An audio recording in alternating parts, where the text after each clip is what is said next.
Benedict Mathurin returns for your Indiana Pacers, but it is not enough as the Pacers fall by 15 points, 127-112 to the Detroit Pistons. Here to talk with me about this game, and we also discuss what other centers in the league are shooting well from three that could make sense for the Pacers. It is my good friend David Cole. So we're going to talk about all that today here on Setting the Pace. Let's get to it. This is Tyrese Halliburton, and you're listening to Setting the Pace. And still, the worst team in the NBA, the Indiana Pacers, they fall to the Detroit Pistons 127-112. This is the, I believe, 7th or 8th loss in a row. I can't remember at this point. I think it might be their 8th. Who cares at this point? They lose 127-112. Absolutely had zero fight in this game really until about the beginning of the fourth quarter, and Ben Mathurin started chirping with some fans in the Pistons bench and went on a little bit of a heater. But this Pacers team at one point in the third quarter had more turnovers than they had made field goals. And so here to talk with me about this horrific, disastrous, awful team once again is my good friend David Cole. David, happy belated birthday to you. Hope you had a good one. Thank you. I did. Luckily, today was not my birthday. It was yesterday, so I got to enjoy a day of not having Pacers basketball to just destroy my spirits. It's been so frustrating because if it'd be one thing if this team just did not give you anything, but then you have moments where it's like Mathurin comes in the fourth quarter, starts lighting it up, starts getting the team going, starts igniting these second and third and fourth string players. You go on a run and it's like, oh, you know what? 8-point game with like 10 minutes to go. Like, this is a game. And then you blink and it's back up to 14 with 9 minutes to go. And I was like, oh, okay, well, never mind. It's just, and so and part of it is that what they're capable of from the past. And so when you see an 8-point game, you're like, oh, it's basically tied. Because the Pacers can just erase an 8-point game. And that's kind of what we've been doing the last couple of years. And so it's just like, it feels like they give you this little taste of what last year was like in about 4-minute doses out of every 48 minutes of a game. It's like, you just get a little taste, and then the rest of it is just bitterness. Well, they were down by 22 points in the second quarter, or 21 points, I believe it was, and they go on a 14-0 run. And it's like, oh, it's a 7-point game. Could they close the first half looking pretty strong? And then all of a sudden, the Pistons respond with a 14-3 run of their own, and everything you just did gets wiped away. And it's just like, that's how this season's been. Like, you watch the beginning of the game, you like the fight early on. I mean, let's just talk about this. 3 plays into the game, Rick Carlisle is beyond pissed, and he yells timeout with the most annoyed tone of voice I've ever heard. And he said, get the F in here. Let's go. Once again, for back-to-back games now, he calls a timeout when they are out of timeouts in the fourth quarter, gets a technical foul. For that, the Pistons have Duncan Robinson shoot and make it, and then that's how he gets his subs in there at the end of the fourth, because he was like, I got to give up on this game. It's over now. After Mathurin is trying to cut into this lead, I think at one point it was like a 7-point game. Can't remember exactly, but Mathurin went on a heater. He had 14 points at one point in like 3.5 minutes. It was like incredible to see. And then there was really nothing else you got from the Pacers in that fourth. So yeah, this is just how it's been. Same old story, same old song and dance. And it's like, what do you come up on this podcast and say? And I know people have said, we appreciate the content, and I appreciate you guys tuning in for a team that is off to their worst start. I mean, when Chris Denari said that, he goes, yes, this is their worst start in franchise history. I mean, it's just bad. It's ugly. And one thing that I tweeted out tonight, which I feel so strongly about, it's the way this team doesn't really show any fire when they're down. When you're losing like this, it's contagious. We know that. That's not something I'm smart and coming up with something great here. But I think there's a way to lose games, and like, if everything's not working and you're just hanging your head and pouting and moping and acting like that, it's going to be more contagious. But like, when is somebody going to slam a chair? When is someone going to break their fist punching a chair because they're so mad about how they're playing? When's somebody going to commit a hard foul to just take out some anger from what's been going on? And I don't think we've seen that yet from this team. I think maybe a little bit there from Mathurin in the fourth quarter. But, if he's the only guy that does that, I think that is a problem for this team. Like, we see how ticked off Nembhard can get after, games when he doesn't like the way that they played, or he's up there at a post-game press conference after a loss. He's ticked, but like, he doesn't show that in the game, like with a hard foul or anything like that. And I think they just miss that emotional connection out there. And this is where you miss a Tyrese Halliburton, because if there's anything about Tyrese, not just from the court, like on court play, like just that emotional leadership that he plays with. Yeah, I mean, you miss him for what, 20 reasons? I think 100 at this point. So many points where it's like, oh, okay. But yeah, it just feels like it shouldn't, especially this group, this game. You felt like, okay, Cade's out, right? You've got, sure, you're still missing Miles, so your center is still, a second string at best center, and they still have Jalen Duren, so that's going to be a mismatch there. But they don't have Cade. And we don't have Tyrese, so that's. I mean, Pacers fans might argue that's not a wash. That's worse for us. And Pistons fans will probably argue that it's worse for them. Like whatever, but it's close enough. We still have Siakam. We still have Nembhard. We still have we have Mathurin coming back. And it's like when we have Rick Carlisle and they have JB Bickerstaff, who thinks that his players never foul, and he's like complaining about every single call. And I was like, oh, dude, they're hacking our players. Yes, they're fouling, but it's just like they just come out flat, just not at all ready, and not maybe they were ready, maybe they just come out with no energy. I don't know, but to call a timeout like you said, like 45 seconds roughly into the game, to have to call so many timeouts that you have one left for basically the entire fourth quarter. I think it was something crazy where it was like you got one timeout for the majority of the second half, it felt like, and you have to end up calling one to get a technical foul just because of the number of times that specifically Jalen Duren, it felt like, responded every time we went on a run. And it just felt like nobody on the Pacers could really alter the flow of the game except for Mathurin at the end of the game there, or towards the end of the game, I guess. It felt like, yeah, sure, Pascal was consistently scoring. He scored 29. He's doing some good stuff. He looks like Pascal Siakam. Like he's just, he's going to be consistent, going to score 20 to 30 points basically every game and get you, close to 10 rebounds, not quite, and, just do some good stuff. But it just felt like tonight, for whatever reason, whenever the Pistons would have the momentum, we could never get it back until that moment in the fourth quarter when Mathurin got there. Nothing else that happened really pulled anything. And we were talking a little bit, before we started recording, and it seemed like Isaiah had a solid game. Jarris was not good, but like better than he has been the last few games. But like, that's just not going to cut it when you're missing so many players and you're on such a bad skid. It's like you need someone to pop off and like really have an impactful game, and before the fourth quarter. It needs to happen in the first half. It needs to happen in the third quarter coming out of the half. Like those are just key moments that winning teams start all games off strong. Winning teams come out of the half strong and close games strong. And we started to close the game strong, but that's only one of those areas. You gotta do more than that. It's just not going to be enough against even bad teams, let alone good teams like the Pistons are right now, even without Cade. I mean, I'll just read the top 4 scorers for the Detroit Pistons tonight, and you'll say, and the Pacers had a hard time matching this. Jalen Duren had 31 points on 12 of 13 shooting. He shot 92.3% from the field in 28 and a half minutes, okay? 15 rebounds as well. Now, their second highest scorer, a guy on a 2-way contract by the name of Danis Jenkins. If you have not been watching how he's played throughout the last week or so, he has looked very good, and he obviously backed that up tonight. 26 points, was a plus 23 for the Pistons, the best of the game.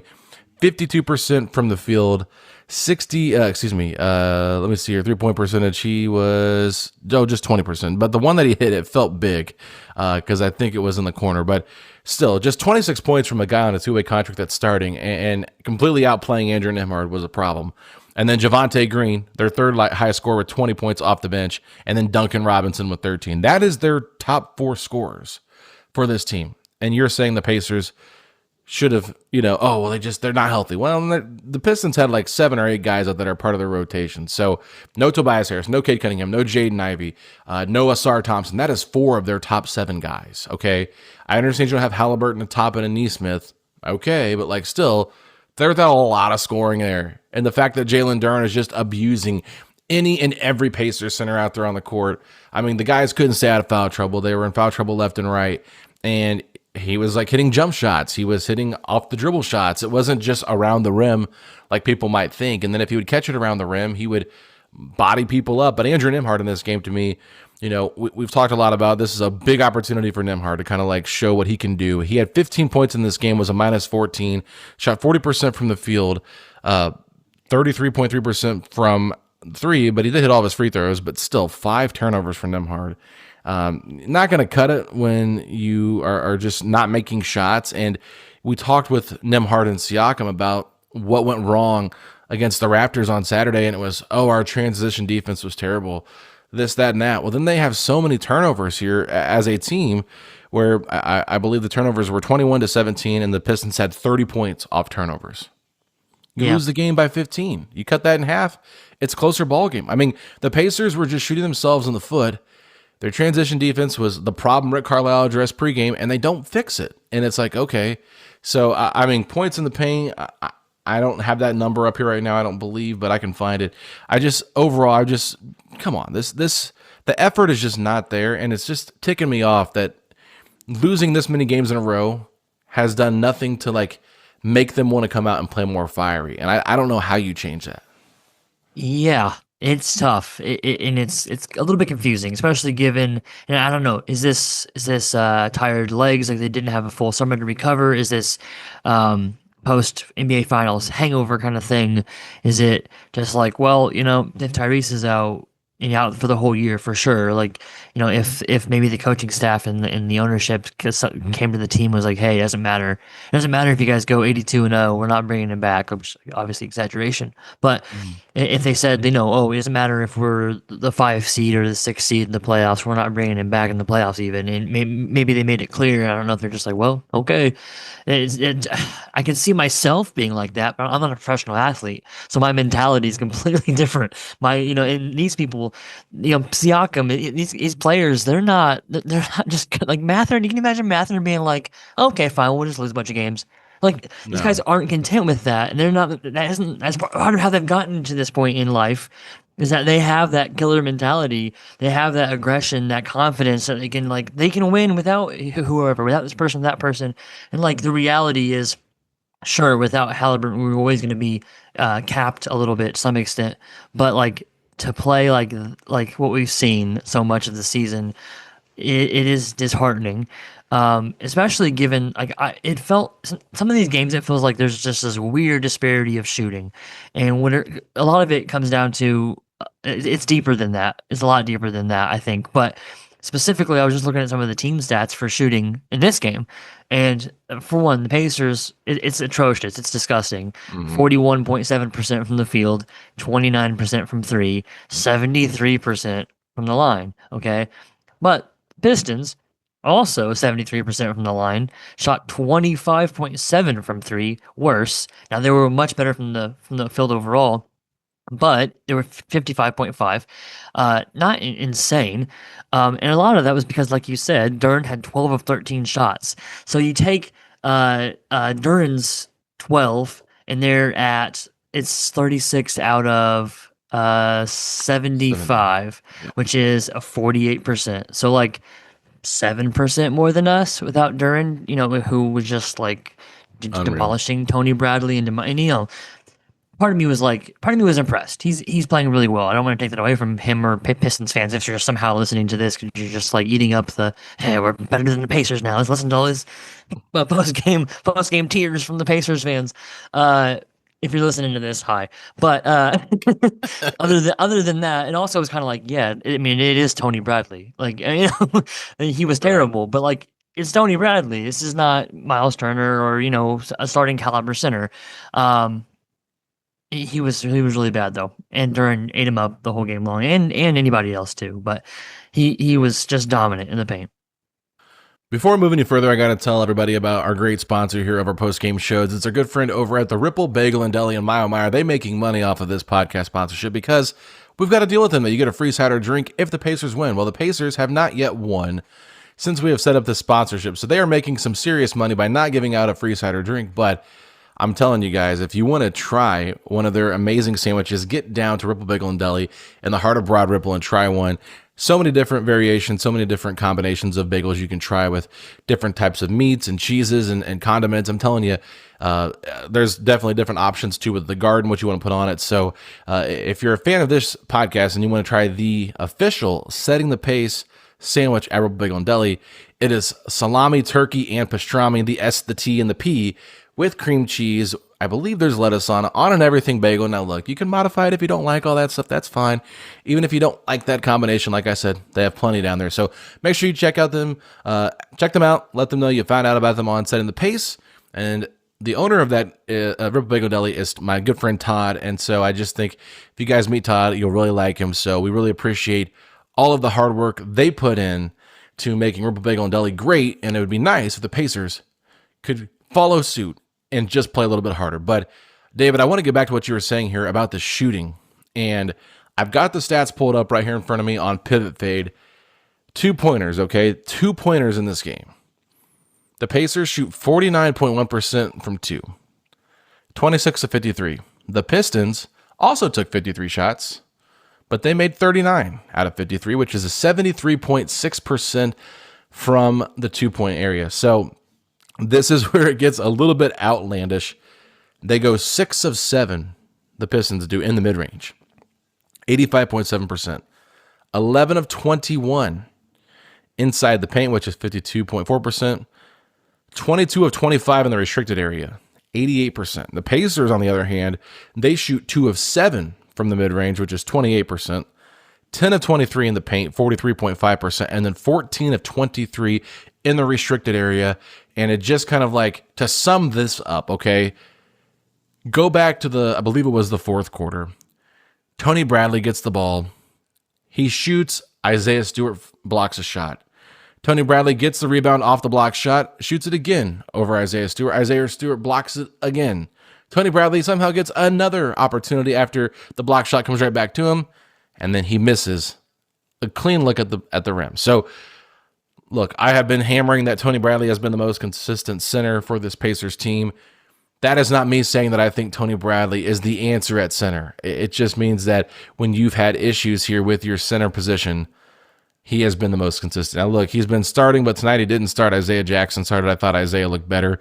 And honestly, ever since they put Isaiah on the bench, he's looked terrible. So I don't know if it's just kind of smart to start Isaiah. I thought Isaiah had some moments in this game. If we're looking at a positive here instead of talking about just Mathurin and what he did. But one of the plays the Pacers shared was a beautiful pass that Ijax had to Shepherd on a baseline cut. But what really worked here was Shepherd threw the ball into the mid post where Isaiah Jackson then caught it. And Shepherd then cuts behind Isaiah Jackson. So what Isaiah does is he sees Shepherd's coming. He takes one dribble back. And by doing that, he just kind of bumps the defender that's following Shepherd, which now frees up Shep just to get a little bit of space so he can make a pass. Now, from the angle on that video that they showed, you can't see Jackson's face, but Jackson actually looks to his right before he makes the pass, and he threw it left. So it was very impressive. And I think Isaiah Jackson is just one of these players that is probably a little bit underrated, and this season so far has not really given him a fair opportunity to kind of showcase what he can do. We've seen the highs against like what he did against Milwaukee, the Warriors in that second half, but since then it's kind of been, it's been mid or worse. But overall, I just think that the Pacers have a player that I think could be a part of this future long-term with Isaiah Jackson. I just kind of wonder if they're asking him to do too much at this point, especially coming off the Achilles injury. I just had Derek Kramer on yesterday, and he said he's not worried about the center position. I wholeheartedly disagree. I am actually very concerned about the center position, especially when you see a guy like Jalen Duren do whatever he wants and shoot that high of a percentage. Like, the spacing for this team is not going to work unless you have someone that actually fits with what Pascal and Tyrese do. Yeah, I agree. There are certain things that he said. I actually listened to that podcast today, so it's pretty fresh. Certain things that he said that I do agree with. I don't think we need to just like go all in and trade some big package deal of like Mathurin and Obi and a pick to try to go get a starting caliber center and just like, just sell out to getting a good solid center. I'm not saying we need to do that. I guess there probably would be somebody I'd say, okay, well, yeah, I guess for that person you would do it, but I'm not that level of worried about it, but it is a problem, especially look at the East. Like, yeah, is the East as good as the West? Like every journalist is every national media is like, oh, the West is incredible and the East is garbage. But look at the Cavs and their size. Look at the Pistons and Duran. Look at the Knicks and Cat. Like these are some of the top teams in the West that we're gonna have to, or in the East, excuse me, we're gonna have to contend with in the playoffs the next couple of years. Hey, the Pistons, And number one team. right now, yeah, and Cleveland's been fighting through a couple of injuries and still winning. They're not like as high, but they beat the Bucks tonight. And I think they're like 16-10 or somewhere around there, so they're doing okay. Those are just these teams have good big men that are going to go off against some of our current centers, and it's like, am I panicked? Not no, but in this year especially no.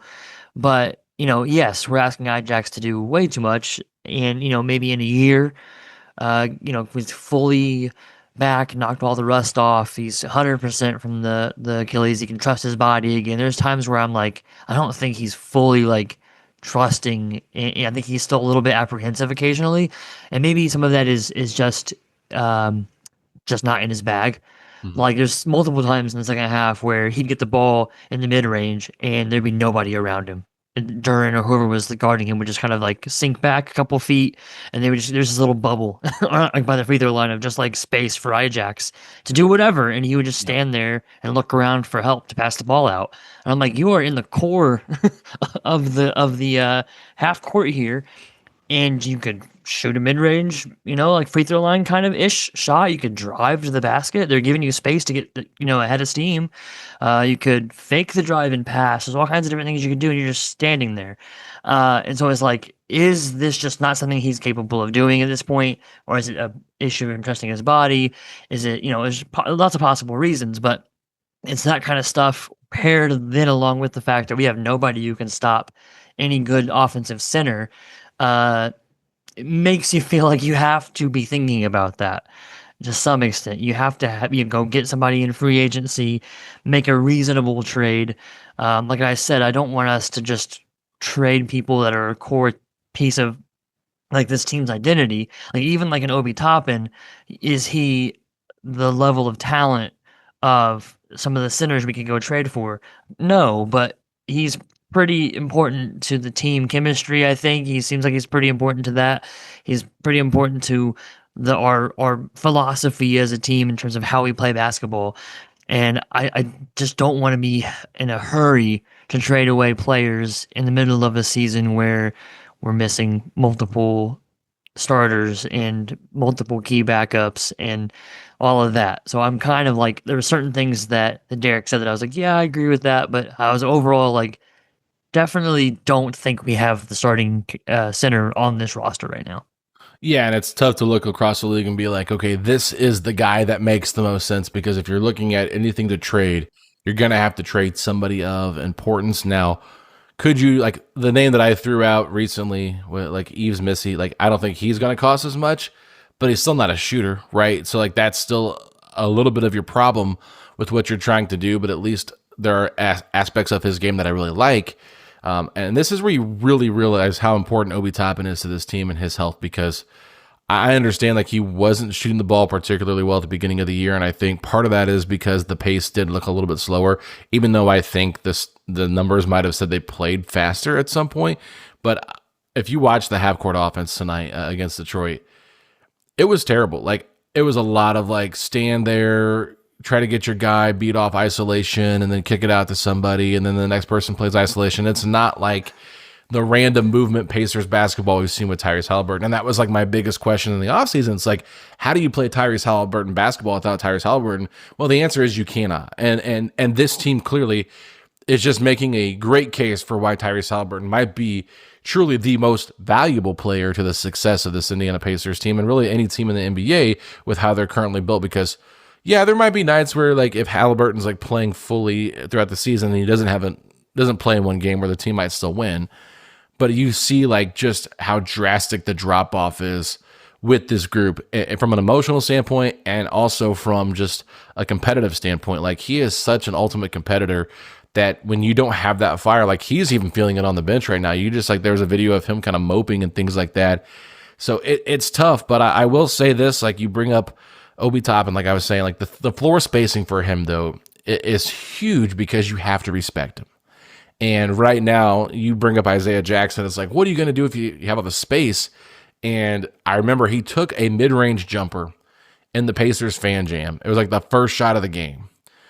And so Rick immediately says at practice on that following Monday, yeah, I thought the fan jam was pretty poor. I didn't like the effort. And he was like, I know Isaiah shot a jumper, but that's not us. And I'm like, okay. So they really don't want him shooting it.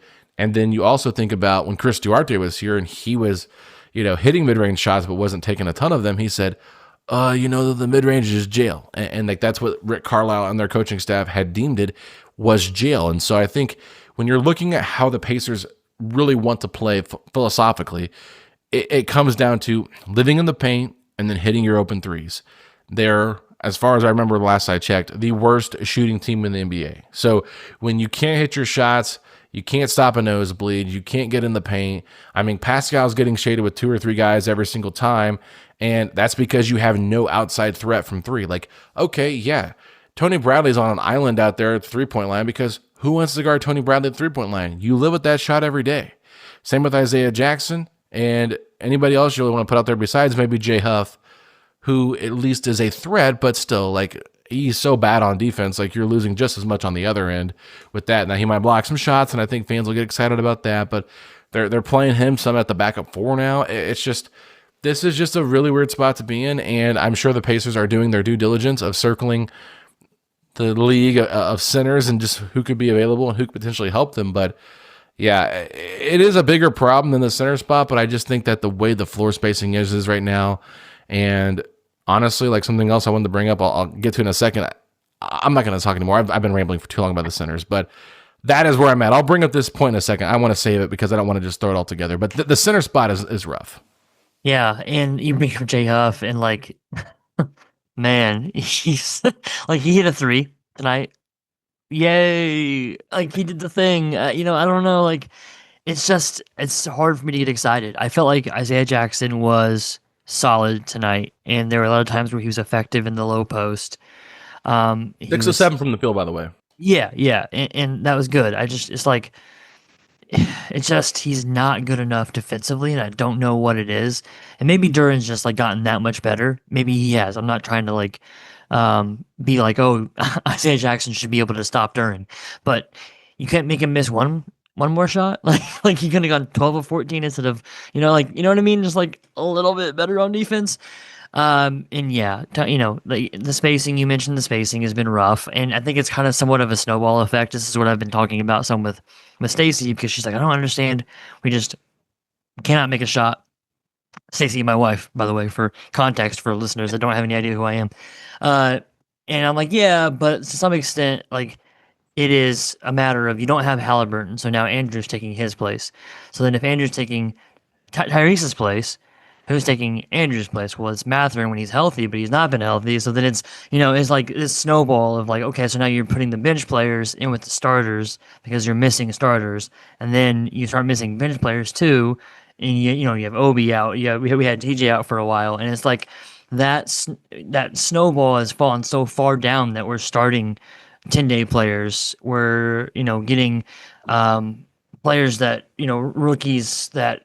Like Taylor Peter, who's been fine. He was better early on, in summer league and had some flashes, but like so far he's proven me wrong as being an interesting player to watch out for that I talked about preseason. Yeah, he's been capable for what he is and who he is at this point in his career, but not giving you really anything, and so it's just like you're relying on people that are just not ready to give you anything, or just not that kind of player and you rely on multiple of them. If it was just like, yeah, we need to fill in this 10-day guy, this G League guy, to give us, 15 minutes, 10 minutes a game. But it's like, no, we have like 3 or 4 people that are that level of player that are giving you 10 minutes a game roughly. And so it's like, yeah, we're not going to hit our shots. Yeah, we're not going to play good defense. And it feels like the players that have looked better are either just not giving you the effort, or because of the fact that they're being asked to do more, they're actually they're actually doing less.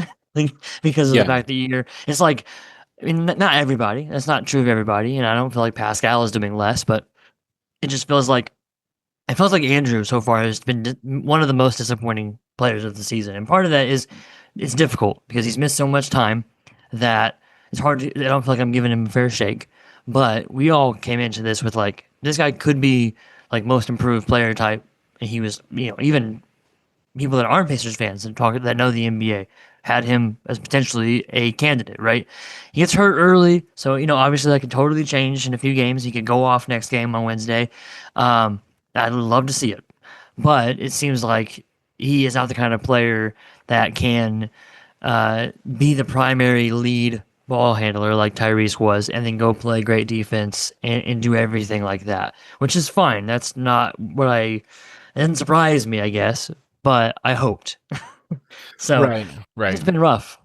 Yeah, and one thing I was going to just kind of try to make a comparison here to just like a non-sports related thing.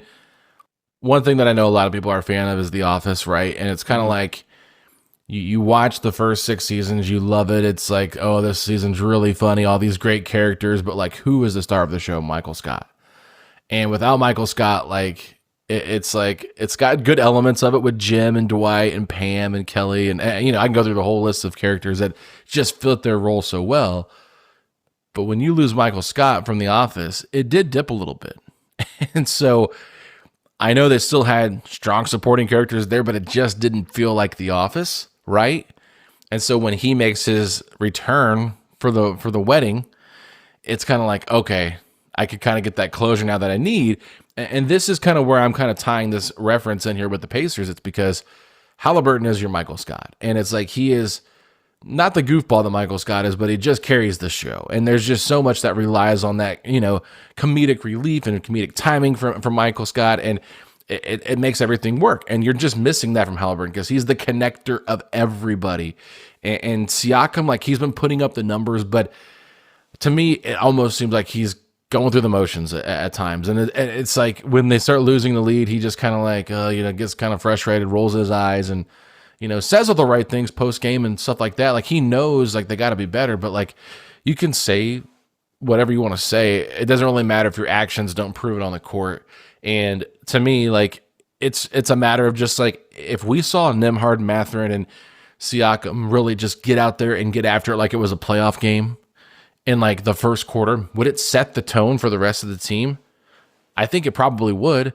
I think sometimes they play a little too cool, and I don't understand why they kind of feel like they can do that, because maybe last year it was a little bit of we can take our foot off the gas because we know we can beat these teams. We got this guy and Tyrese Halliburton that's going to save us in the end. Like, we just got to be there at the end of the games.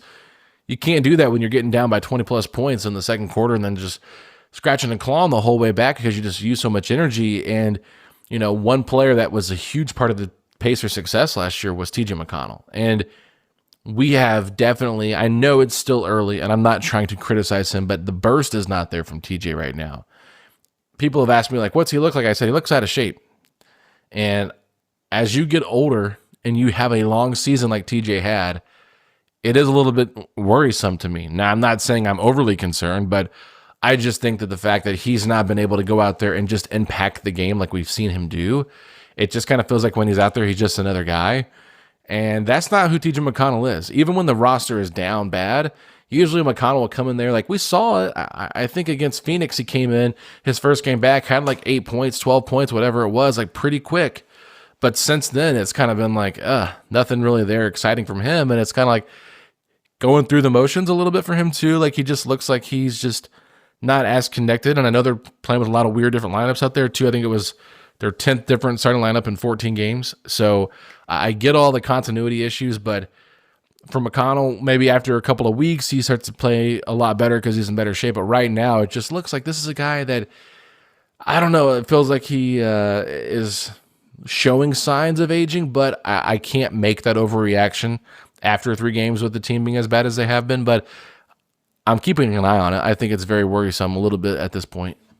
Yeah, it's kind of like a similar idea in terms of what I was saying about Nimhard in terms of the fact that like it's still early because they've missed so many games. Mm-hmm. But yeah, it is definitely a concern. He does not seem like he's 100%, whether it's he's not in shape or whether it's still the injury to some extent.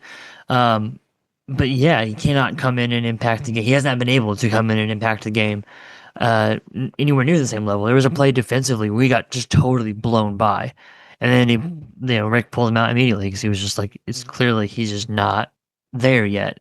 And he talked about the team seeming to not take the game as seriously all the time, and falling behind and feeling like they can just come back.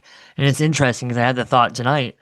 It feels like our opponents pretty consistently still respect our ability to come back because it feels like when we're down by, the low teens, even up into close to 20, that our opponents are still like foot on the gas, like don't ease up on these guys, like have learned to some extent from what happened last year where we would come back from these ridiculous comebacks and win these games. And it seems like they're taking our abilities more seriously than we are. And it's like, there's several times where the Pistons were like, we would cut it to like 7 or 8, and then they would score a few points. And you would think at that point, oh, okay, they've pushed it back to 14 or pushed it back to 16. They can ease up again. And like, no, they're going to keep going. They're going to push it to 24. They're going to push it to 27. And it's like, we're going to, I don't know if it ever got that high, but it was like they were not okay with it being in the low teens, the lead.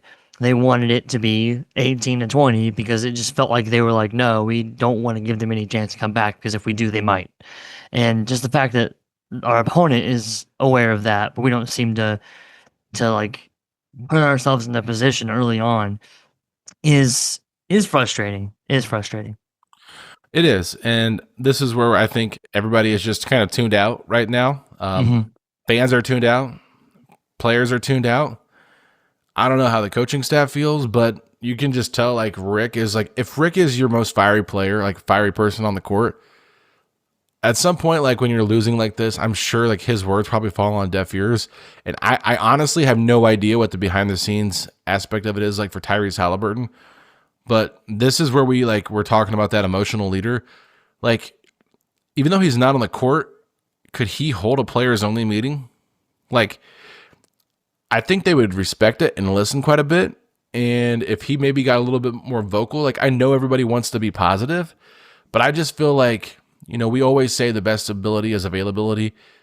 I think right now with this Pacers team, that's not the case. I know as crazy as that sounds, I think the best ability is accountability because right now there has been no accountability for what they're doing. And it just seems like, well, it's like, even if I mess up, I get to stay in the game because of who we have out there on the court, but it's like, you're not being held accountable. Like, I understand that Monte Morris is not a great basketball player at this point in his career, but the fact that he is clearly on the third string unit, it's just like, okay, and Taylor Peter, like you mentioned earlier, like, why doesn't he get a chance to play over a Ben Shepherd at times? I mean, what has Ben Shepherd done that's made you feel like, oh, I can't play Taylor Peter over him? Taylor Peter, like, he maybe he'll play with a little bit more fire. And I'm not saying Shep deserves to be benched, but at the same time, like, you got to change something up. And nothing is working no matter what lineup combinations they're throwing out there. So that's just where I'm at with everything. But I think that it is still early, right? Like, that's where we got to realize, like, it's still early in the season. Not saying that, they're going to get things figured out now because, oh my God, they've got, 60 plus games left still. Like, they can figure it out. No, I mean, I'm not saying that, but you're in a spot now where you're just, what's the point? Like, what's the point of trying to fight and claw and all this kind of stuff? That's why I think they really just need to consider who is important to develop and what's the reason why. Because at this point, like, I've been very, like, not team get rid of Mathurin, but like team I expect them to get rid of Mathurin. And I think that's where people get confused. I try to come from a point of view where I think I know the team is heading based on conversations that I've had personally and things we've heard them say directly or indirectly to us in the media. So that is where my head is at. And I think at this point, like, there's no way you can let Mathurin walk for anything. He's your biggest trade chip, I think, outside of Halliburton and Siakam. I don't think you want to trade either of those two. He is clearly one of the only players that can just go out there and get you 25 points any given night. I mean, 25 points in 25 minutes on your first game back. That's impressive. I mean, that is one of the greatest things about Mathurin is he can just be a flat out scorer. And my biggest gripe with the Pacers is like just not allowing him to do that. They're so concerned about him fitting their system when he can do so much more with the basketball than the system allows. Yet he's not allowed to showcase it because it's like, oh, I've got to make sure I'm being more of a passer. It's like, get that out of here. Like, why do I want you to pass? If you have 1 assist or 2 assists, that's great. What I want to see is 27 points in 22 minutes, 28 points in 22 minutes like we saw in the finals. Like, this is a guy that can put the ball in the hoop. And when you're the worst team in field goal percentage, I don't care if you shoot the ball every time. You're giving me a better chance than half the guys on this team. Yeah, I mean, before I, dig in on Mathurin a little bit, you mentioned Shepard. The 28 minutes from Ben Shepard, same amount as Jalen Duren. That's not ideal, I don't think. Especially given how he's been playing. And like you mentioned, focusing on development, focusing on the players that are important to the long-term success of this team, who are the people we want to, see what we have. Let's figure out, what do we have with this player? What do we have with that player? I think we know what we have with Ben Shepard. I hate that, but like, I think we know what we have. We have a guy that's consistent, but, low ceiling, not low floor, but like not a high floor either.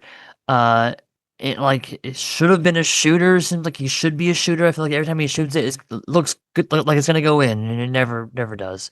Yeah. And it's that's just at this point it's like it feels like Rick's just playing him because he's consistent and he's not gonna make really obvious boneheaded mistakes, but he also isn't doing anything that I feel like is like, oh, that play it changed the momentum. It did this, it did that. He had a couple of nice plays tonight, but like you play 28 minutes, you better have a couple of nice plays. Like, goodness. So, whatever. I just feel like he's taking up minutes that should be going to people that still have some untapped potential. We don't know what we have. We don't know what their future, what their career is like. If they have trade potential, if they have trade value, or if they're someone we want to keep on the team for years to come. Those are the kind of players we need to be focusing on. In terms of Mathurin, it's just like, yeah, I don't know how we can. I don't know how we can trade him unless we're getting a starter level player, like a center that you feel like is gonna win you a championship. Like if you're like, oh, and I don't want to start naming names because that's a whole other thing, but just think about somebody that you think, oh, that's gonna help us win a championship. That center next to Tyrese and Pascal, like that person, it has to be like a name. It can't just be some up and coming whatever person that you think maybe this person will pan out or whatever.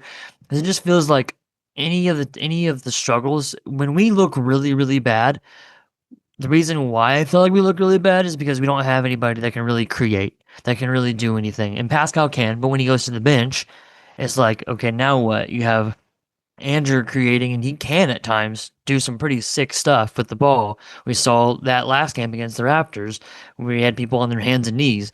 But, it's like that's not as consistent, and almost no one else on this team can really create except for Mathurin. And so it's like, even when you have Tyrese back, you have him and Pascal are like the consistent creators offensively, and then Mathurin. And if one of them is out on the bench or if one of them is having an off night, do you really want to rely your whole offense on two guys being at their A game all the time? And it's like, the Thunder don't do that. Like Shea is really consistent, but they have several different guys that can kill you offensively. The Nuggets, they run their system through Jokic, sure, the same way we would with Halliburton, but like Gordon can have 25 a game. They have different people that can just go off. And I think that Mathurin is that kind of person that can just go off. Yeah. And he's one of three that I feel like has the capacity to average 25 a game on the team. And one of those three people right now is out for the season. So you have to get somebody that is a known quantity if you're going to trade him, I think. I don't think you can trade him for someone that like has potential, or someone that's like, oh, they're on the rise. You have to trade him for someone that is like, they're going to help our team. We know this. Yeah, an established win now move. That's kind of the move you have to make. I was I was looking at 3-point percentage from the center position this year to see, where the Pacers rank on the board. And I would say in the top 50, you have one center for your Pacers. It is Jay Huff. Where would you expect him to land in terms of 3-point percentage across the top 50 in the NBA in centers this year? Now, this is including some power forwards who have played center as well. So there's a little bit of a mix. I think Markkanen is actually on this list, just to give a little bit of reference. Sure. But, you asking me what percentage he's shooting, or you asking me what ranking asking you he's where at? you think he ranks out of the 50. 46. Very close. 48th. So I was going to go 48. I was like, no, that's too low. Well, I'm kind of looking at this group and I'm like, is there a name out there that could make some sense for the Pacers to go out there and get? And so if we're looking at just, there's 26 players that are shooting 35% or greater. I'll start quickly from 26 and up. We have Alex Sarr from the Wizards, Brook Lopez, Evan Mobley, Quentin Post, Khalil Ware. I think that's a name people have talked about. Jaren Jackson Jr. shooting 37.7%. Luka Garza is shooting 38.1%. And Yeka Okongwu is shooting 38.7%. Now, I want to see what his actual attempts are, though, because it can't be much. It's 4 games, so it's not terrible. Jalen Smith, 38.8%. Lauri Markkanen, 38.9%. Isaiah Stewart, 38.9%. Chet, Julius Randle, Nikola Jokic, Miles Turner, Nikola Vucevic. Now we get to our top 10 and 3-point percentage for centers. Andre Drummond at number 10. Oh my goodness. But that is on 1.3 attempts per game. So nothing really serious there. Alperen Şengün is 44.7%. Sandro Mamu Kalashishvili, I don't even know how to say his last name. I'm just going to say Mamu is what they call him. Yeah. He's shooting 44.8%. Wendell Carter Jr., 45%. Big name right there. Jock Landau, which is so funny to me, the person that the Grizzlies traded Jay Huff to get, is shooting 45.7% from 3 on 2.5 attempts per game. Dario Saric at 50%. Nah, I don't count that because he's shooting less than a field goal or less than a 3-point attempt per game. And then you've got Duop Reith, the guy that I liked a lot, shooting 60% from 3 on 2.2 attempts per game. Walker Kessler was at 75% on 1.6 attempts per game. And then Olynyk and Hayes were the number 1 at making 1-3 this whole season. So honestly, like, okay, a weird group of guys, but like, did anybody stand out to you about, oh, this could be our long-term answer at center, maybe besides Wendell Carter Jr.? Yeah, not really. Because even the ones, none of them are shooting at the volume of what like a Miles Turner was. Maybe somewhere around 4 or so a game is probably what you would want to see, I guess. It's difficult. And so it's like, does Rick think about changing the formula a little bit and having maybe instead of having Miles or like the center position as the one involved in some of those pick and rolls at the top, maybe you switch that to a different player and you put the center like running baseline or something else. I don't know, but it's like Miles was kind of like the guy, and do I regret letting him go? Not for what the Bucks paid. I think it would have been difficult for us to win a championship with that salary on our roster. But I think that he also is probably one of, if not the best fits that we could ask for. So it's a really, really impossible scenario. I think if Wendell Carter Jr. is gettable, and if he's gettable for like young potential players and a couple of draft picks, just salary to match, I don't know, then yeah, do it. Give it a shot. But I don't know. I don't know what Orlando thinks of him, and if they see him as a backup, I don't He's know. starting for him right now, and he's playing pretty decent. I mean, Goga's kind of their backup, and then they've got Mo Wagner as well in that mix, and Jonathan Isaac, Isaac, yeah. Some of their small ball fives. I mean, they have options. I think they like their optionality, but they're a team that's desperate to win. So could they make a desperate move as well? Like that's something to keep an eye on. Now you talk about 3-point attempts per game. I'll just quickly go through this for like the top 10. Markkanen number 1 at 9.7. Like, could you just get stupid small and play Markkanen at the 5? Like that could be really interesting. It would cost you a lot to get him though, so you'd have to do a Mathurin trade to get him. But that is an established guy. That would make sense. Bam Adebayo, 5.9 per game. Karl Anthony Towns, 5.8. A new name to the list, Noah Clowney at 5.7. He's shooting under 30% from three. Miles Turner at 5.5 a game. Naj Reid, 5.3. Porzingis, 5. Julius Randle, 4.5 or 4.9, and then Victor Wembanyama, 4.8, and lastly, Evan Mobley and Joel Embiid at 4.7 attempts per game. So that's kind of where you're at. I think also the name that we've talked about on this podcast, and it's someone you were very high on in the offseason, someone I was very low on in the offseason, and the Bulls have now lost like 5 in a row after getting off such a hot start. It's Nikola Vucevic, 43.4%. From three. It's to me like this whole conversation boils down to what's the price? What's the price tag? Is this if you can get Vucevic, I don't even remember now if he's, because I think he's up for a contract soon. It might not be this year. He's got 1 year left on his deal. This year or one more after this year? I think it's just he's an expiring contract. Okay, so like 21.5 million expiring. If we just re-sign him next year for like 14 million or 15 million, because I don't know, whatever. Whatever the price is, that's reasonable. And then that may be way too low.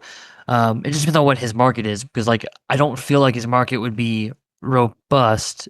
I think that like he'd have a market. Don't get me wrong, but I don't think it would be like this huge like bidding war to get him.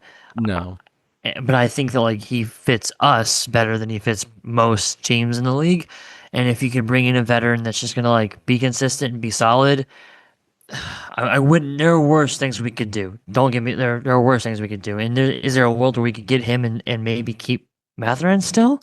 Like, I don't know. It might get tough. It might at that point be over the first apron or something like that. But like, it's it might sometime in the next few years, it's gonna be time for ownership to like they keep saying they're willing to pay. At some point, you're going to have to prove it. And this year, obviously, is not the year. So don't get me wrong. Again, not mad at them for playing hardball with Miles. It was the right play, business-wise. It backfired because the Bucks made a dumb move. And that will play out to be a dumb move. Don't get me wrong. But yeah, I think like if you could get a Markkanen, but I think if you get Markkanen, you're gonna have to give up. You're giving up Mathurin probably. You're giving up picks. You're giving up maybe even like some salary, like an Obi Toppin or something like that. At that point, you're probably gutting a significant amount of the 2025 team that made the playoff run, and that I don't know if that's a championship move. Whereas if you could do a fringe move like a Vucevic and keep Mathurin and keep Obi. That's kind of more what I'm thinking. Where that's kind of meeting in the middle between what Derek was saying and what you were saying. Where Derek's like, "Oh, we're fine," and you're like, "No, we're not." And I don't think you're disagreeing with me saying this, but I just feel like you want to do something, but I don't think I'd be pretty hesitant to just throw away pieces that helped us get to the finals. That we're not just like, "Oh yeah, this is just a guy." Like I think some people think that Obi Toppin is just like a shooter or just like a whatever, and I'm like, I don't know. Like, people throw him in trades all the time, and I'm sure I've been guilty of it at some points as well. But I'm like, his salary fits nicely in a trade package, but like, that's why? Yeah, I don't really want to trade him. And so if you could find a center on the free agent market, or if Mathurin does one out, and you could get a starting level center, I just don't think it doesn't seem like there's a starting center in the draft. And so that means we're gonna have to look at free agency or trades. And I'd be hesitant to make a trade mid-season unless Mathurin's like, yeah, I think I'm gonna leave. So yeah, and I think you can keep Mathurin too if you wanted to get Vucevic in a trade. It would be more like a McConnell Isaiah Jackson combination because you have to have the money to match. Toppin would fit into that group too, but like at this point, like Vooch just turned 35, so it's like this is not somebody I would be willing to pay. There's a reason why the Bulls couldn't trade him in the offseason, and I think he could be even potentially a buyout candidate if they really start to fall apart here by the beginning of February, whatever, March. But I also just expect him to kind of ride it out, continue starting, and then be a free agent. I don't see a team paying gobs of money for him. I think he might get around 6 to 7, maybe 10 per year at the most, but like he's going to be 36 at the start of next season. So like that to me is like not a guy that you want to have as your long-term center.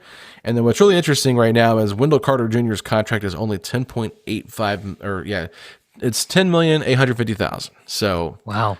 that is what he's making now. Now he's got an extension on that. That'll be a 3-year extension for 58,650,000. So you're talking about the next 3 years after that, he's making around 20 million a year. But like that's still pretty good.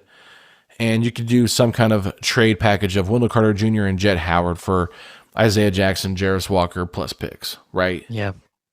Like Yeah, I wouldn't trade yeah. this year's pick, obviously, but like No, but yeah, if you even if they were like, give us a couple unprotected firsts, I don't know, maybe not, but like if you're not having to give up anything of significance to get him, I just think like if he's starting and playing pretty well for Orlando, the price is probably going to end up being higher than that. for sure. And so that's where it gets difficult. Whereas Vucevic, if you could just sign him for like 10 million a year for a couple of years and draft somebody and try to figure out, maybe in 2 years we'll find a free agent replacement or a draft replacement and just kind of keep looking for that. I think that like while I do think the center's position where we're at right now is something we should be concerned about, I do think it's probably one of, if not the least important of the 5 starting positions. But ours right now is just so bad that it should be one of the things we're thinking about as Pacer fans. And I would assume the front office is obviously looking as well. So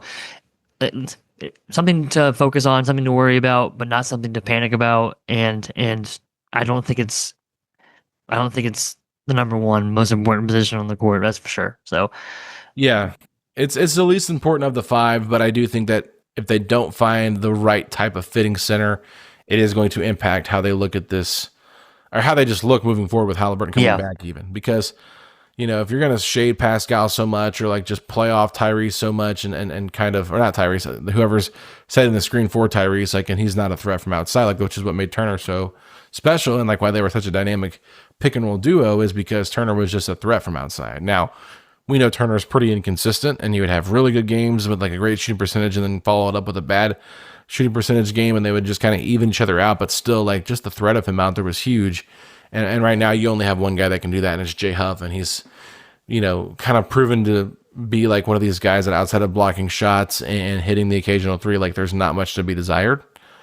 So it's like, I want Jay Huff to be good, but it's like, I think we're just grasping for anything at this point, hoping that there's something there. But David, this has probably been a little bit lengthier than we had talked about.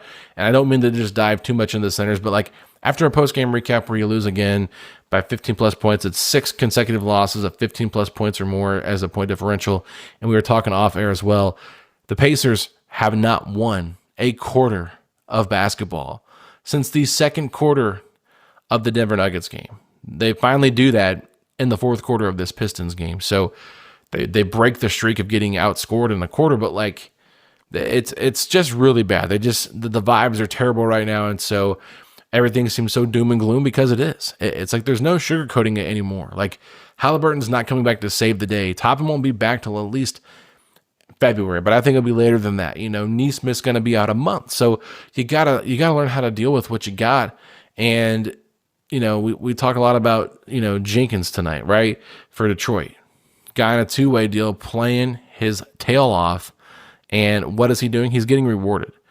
And maybe I think the Pacers bench unit plus maybe even some of the starters should just watch his tape and say, how is he getting open? How is he doing this? And then apply that to what they're doing out there on the court, because I think that hard play is rewarded by the basketball gods, where you're getting some of the friendliest bounces and some of the nicest touch on a shot. Like this guy should not be getting a ball to bounce in the rim after 6 times is bouncing around it. But like he's playing hard and he's doing everything they're asking of him. Maybe everybody else should follow suit of that mentality, and the Pacers can maybe be a little bit more competitive. Well, we have a Jenkins on our team. It's Quentin Jackson. He's hurt. So very true. Yeah, but you're right. You're right. There's several players that you're like, okay, like just give me a little bit more. Just give me a little bit more. And Jenkins was giving it for the Pistons, and Quentin Jackson does that for us. It's just it is the way the season has gone, and of course he's injured as well. So let's just flush. You talked about coming into a new month in November. Well, let's just keep doing that. We're coming into a new month in 2 weeks. Let's just get past Thanksgiving, and maybe we can maybe by Christmas we'll have Neesmith back, and then we'll have some semblance of a starting unit, and who knows at that point. But it's tough. It's tough because statistically speaking, the odds of us being even a 35 win team are incredibly low at this point, even though it is early. It is early, but you just see the statistics of worst start since this, or worst start from a finalist, NBA finalist team, and all these things. And how do those other historical teams play out? They don't win 40 games. So as a fan, you're just like, okay, well, it's going to be a long season. And I think that's part of why people are looking at the tankathon and people are looking for the draft, is because that's the silver lining of all of this, is that it could Right. all work out, like you talked about with Derek, and compared it to some teams that, had finals aspirations, had an off year, so to speak. And how did those teams look in a couple years? And many of them had a bounce back at some point. And so Pacers fans are already seeing the writing on the wall of like, this is going to be a rough season. It's going to be a long season. Even if we get healthy, even if by end of December or January we're mostly healthy, and then maybe you get Obi Toppin back in February, and then somehow by some miracle maybe we can be totally healthy for the last 2 or 3 months of the season. Like, oh well, by then the season's almost over. So Right. fans are realistic, and they understand this is going to be a team that's probably going to finish.